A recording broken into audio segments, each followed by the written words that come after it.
Jo. To úplně byl tu smatku představená, to byste koukala, jak se do nás ta muzika dneska jsou. Jedou domů Frickové, Rusáci. A jak si myslíte, že dopadne zítřejší zápas? Já si zase 2-1. Rusy na 4 totálně. Ovečky bude posrané za ušima. A nebo 2-1. 2-1, vyhrajím naší. Totální morální. Potkal se děvčicou nenadání. Co? A nedala mě červené jablůčko, dávala mě, potkala mě, nedala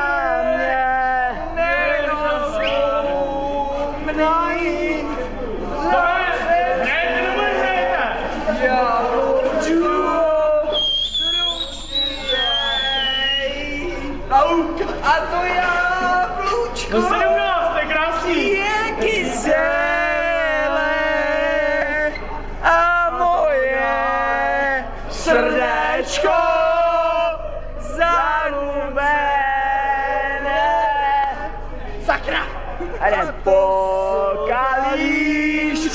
kalíšku, hej, po kalíšku dáme, pak si zaspíváme. Po kalíšku, hej, hoj ahoj, hoj ahoj.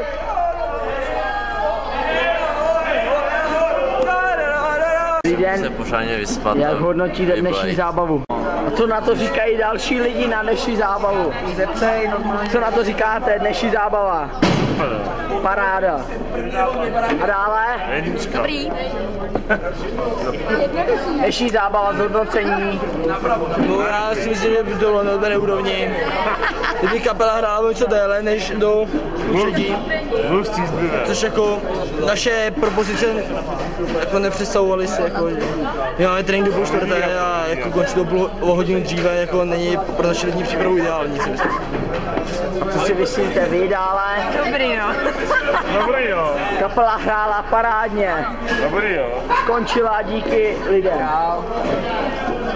Dobrý. Jak hodnotíte dnešní zábavu? Dnešní zábava byla krásná, byla luxusní, ještě by to chtělo tak po 50 víc, ale my jsme se bavili a bylo to krásný, hlavně kapela Vysočínka zahrála luxusně, pro mě zahráli, já jsem spokojený, myslím si, že jsou všichni spokojení. A hlavně na dnešní zábavu přišlo originální stvoření. 4nohá srnka, tato slečna, která zítra běží maraton. Já Jak zhodnotíme dnešní zábavu? tady nejsme přes srnky, jsme tady za fanoušky. Abych ještě řekl jenom k dnešní zábavě. Mírek Zástyra hodnotí zábavu velice kladně. Točilo se pivo. Nektar. Netočilo se žádný. Kdo to posral, ty?